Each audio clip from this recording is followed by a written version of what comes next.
दोस्तों पूरी दुनिया भारत के चंद्रयान 3 को लेकर के एक तगड़ा कॉन्फिडेंस देख रही है। भारत के वैज्ञानिक कह रहे हैं कि 100% ये सक्सेस मिलने वाली है। और इस सक्सेस के लिए दोस्तों बस आप इतना जान लीजिए कि चांद के ऊपर जैसा ही हमारा यान पहुंचा है, वहां से उसने केवल 75 किलोमीटर की हाइट के ऊपर ऑर्बिट के अंदर घूमते हुए दोस्तों कुछ ऐसी पिक्चर्स भेजी हैं जिनको देख करके पूरी दुनिया हैरान है। दोस्तों ये लाइव पिक्चर्स इसरो ने पूरी दुनिया को दिखाई हैं। ये रहस्यमयी तस्वीरें हैं दोस्तों, जिनको देख करके आप भी बाग बाग होने वाले हैं। इसके साथ ही दोस्तों चांद के ऊपर लैंडिंग करने से ठीक पहले यानी कि 15 मिनट पर भी बड़ा खुलासा हो चुका है, जिसको लेकर के कहा जा रहा है 15 minutes of the terror. Bharat के चंद्रयान 3 में दोस्तों आखिर क्या है वो ऐसा सेफ्टी मोड और सेफ्टी फीचर जिसकी वजह से पूरी दुनिया देखने वाली है चंद्रयान 3 की सेफ लैंडिंग। और दोस्तों आखिर वो कौन सा कारण है जिसकी वजह से नासा भी दौड़ करके अब इसरो के पाले में आकर के खड़ा हो चुका है। और इस वक्त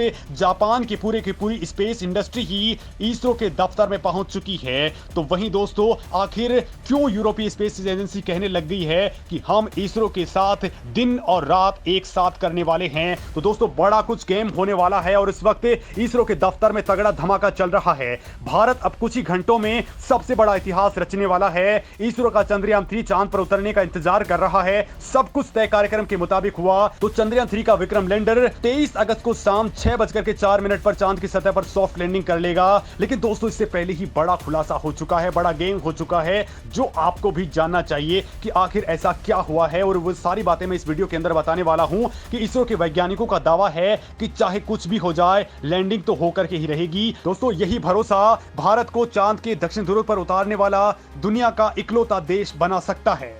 लेकिन दोस्तों कुछ भी हो, लेकिन इसरो के वैज्ञानिकों के मन में लैंडिंग के वो 15 मिनट का समय बहुत टेरर पैदा कर रहा है। और इसको लेकर के इसरो के दफ्तर में हाई अलर्ट चल रहा है। वैज्ञानिक खाने पीने को छोड़ करके भी इस वक्त केवल लाइव ट्रैकिंग के अंदर जुटे हुए हैं। और दोस्तों ये सारे के सारे डेटा इस वक्त जहां जहां इसरो के डीप स्पेस नेटवर्क लगे हैं वहां से मिल रहे हैं। साथ ही नासा और यूरोपीय स्पेस एजेंसी भी इसरो का सपोर्ट करने में लगी है दोस्तों। लेकिन इसके बावजूद भी लैंडिंग के 15 मिनट का समय बहुत टेरर पैदा करने वाला है। और दोस्तों इस वक्त क्योंकि लैंडिंग होने वाली है तो इसरो ने इसको लेकर के भी बड़ा खुलासा कर दिया है कि आखिर लैंडिंग के वक्त लास्ट के 15 मिनट्स के अंदर इसरो क्यों इतना डर रहा है। और दोस्तों वो इससे निपटने के लिए क्या कुछ करने वाला है इसका बड़ा खुलासा भी हो चुका है। इसरो की तरफ से दोस्तों बताया गया है कि कैसे भारत का चंद्रयान 3 मिशन रूस के लूना 25 की तरह फेल नहीं हो सकता है। आखिर चंद्रयान 3 का सेफ्टी मोड क्या है और ये कैसे काम करने वाला है, और अगर इस मोड को ऑन कर दिया गया तो फिर क्या कुछ होने वाला है। इन सभी सवालों के जवाब दोस्तों इस वीडियो के अंदर लगातार आपको मिलते रहेंगे।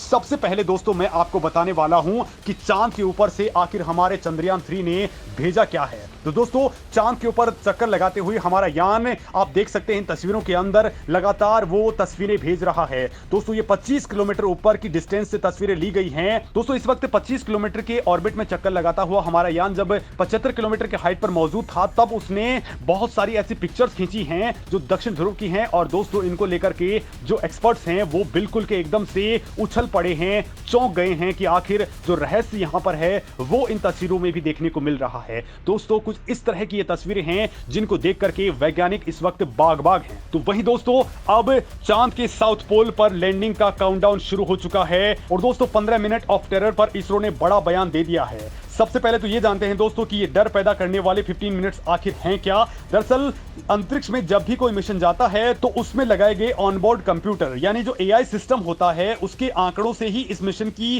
जानकारी यहां पर मिलती है और इसकी सही जो हालात हैं उनके बारे में पता चलता है। यही हाल चंद्रयान 3 के साथ में होने वाला है। सुरक्षित लैंडिंग से 15 मिनट पहले ही दोस्तों ये सारे के सारे आंकड़े वैज्ञानिकों की सांसें फुला करके रख देंगे। इन्हें 15 मिनट्स ऑफ टेरर कहा जाता है।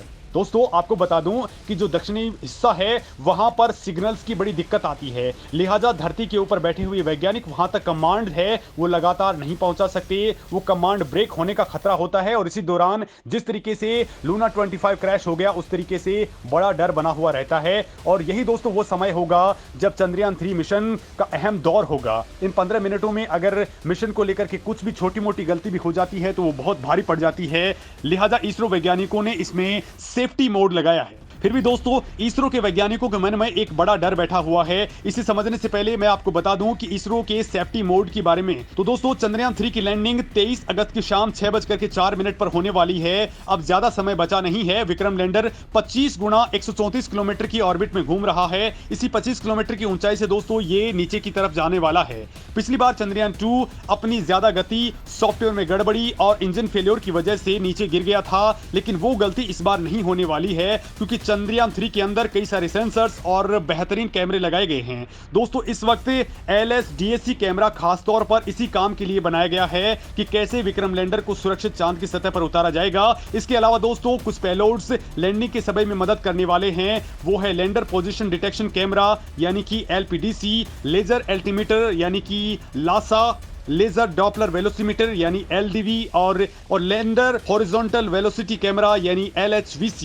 ये दोस्तों ये सारे के सारे मिलकर के एक साथ काम करने वाले हैं और ये लगातार ये सारे के सारे कैमरे तस्वीरें भी भेज रहे हैं जो आप लगातार देख पा रहे हैं। दोस्तों विक्रम लैंडर में इस बार दो बड़े बदलाव किए गए हैं। पहला तो ये कि इसमें बचाव मोड यानी कि सेफ्टी मोड सिस्टम पूरा का पूरा लगाया गया है जो फुल्ली स्ट्रॉन्ग AI बेस्ड है, जो दोस्तों इससे किसी भी तरह के हादसे से बचा ले जाएगा। इसके लिए विक्रम लैंडर में 2 ऑन बोर्ड कंप्यूटर लगाए गए हैं यानी कि डुअल सिस्टम इसके अंदर है जो एक तरह से खतरे की जानकारी लेगा। तो दोस्तों अगर एक फेलियर भी हो जाता है तो दूसरा अपने आप ही एक्टिवेट हो जाएगा और इसके अंदर जो कैमरे और सेंसर्स हैं वो सारे के सारे दूसरा अपने ऊपर लेकर के इसरो को डेटा भेजना स्टार्ट कर देगा। दोस्तों जब हमारा चंद्रयान 3 लैंडिंग के लिए चांद की सतह की तरफ रवाना होगा तब दोस्तों शुरू होगा असली खेल। तब इसरो वैज्ञानिक फुल्ली अलर्ट रहेंगे।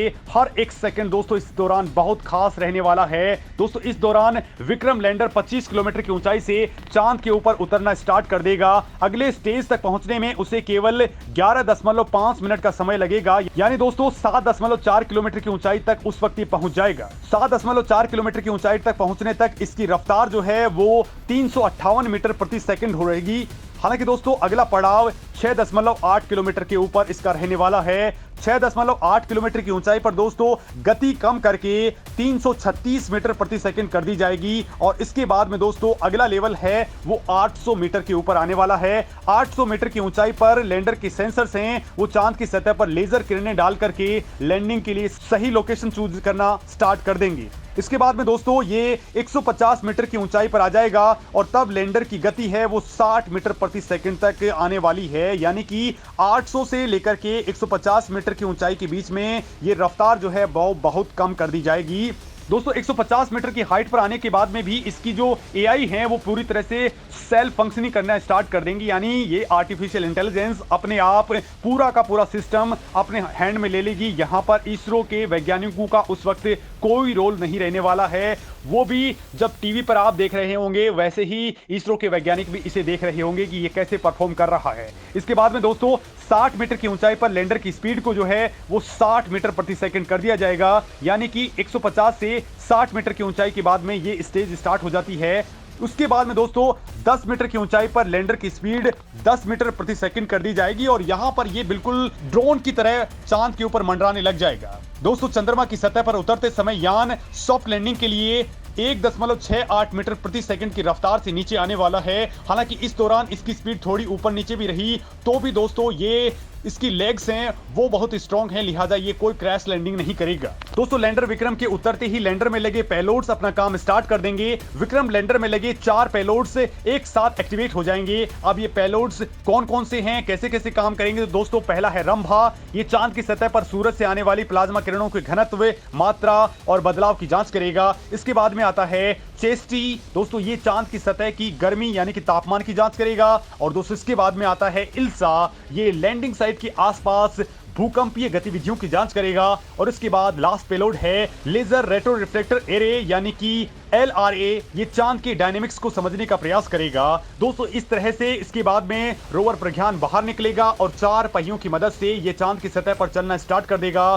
दोस्तों ये अगले 14 दिनों तक यहाँ पर खोजबीन करने वाला है। अब दोस्तों यहाँ पर इसरो ने एक और बड़ा गेम किया है और वो इस सेफ्टी में सबसे बड़ा कारण बनने वाला है। दोस्तों चंद्रयान 3 के लैंडर से संपर्क स्थापित करने के लिए इसरो ने 2 माध्यमों का सहारा लिया है। पहला तो है चंद्रयान 3 में इस बार ऑर्बिटर नहीं भेजा गया है, उसकी जगह प्रोपल्शन मॉड्यूल भेजा गया है जिसका मकसद सिर्फ चंद्रयान 3 के लैंडर मॉड्यूल को चांद के नजदीक पहुंचाना है और वहां से जो डेटा है उनको इंडियन डीप स्पेस नेटवर्क यानी IDSN के बीच संपर्क स्थापित करने के लिए भेजा गया है। साथ ही दोस्तों चंद्रयान 3 ने अब चंद्रयान 2 के ऑर्बिटर के साथ भी संपर्क स्थापित कर लिया है जो लगातार यहां पर कनेक्ट है। दोस्तों ये बिल्कुल आजू और बाजू वाला संपर्क है, इसमें जो भी इंफॉर्मेशन होंगी वो एक दूसरे के साथ में शेयर कर रहे हैं और सारी की सारी इंफॉर्मेशन ये लगातार इसरो के हेडक्वार्टर में भेज रहे हैं। इसके साथ ही दोस्तों बड़ा खेल इसरो ने नासा और यूरोपीय स्पेस एजेंसियों के साथ भी किया है। इसके अंदर दोस्तों ब्रुनेई और साथ ही इंडोनेशिया और ऑस्ट्रेलिया के जो डीप स्पेस नेटवर्क हैं वो भी सहयोग दे रहे हैं।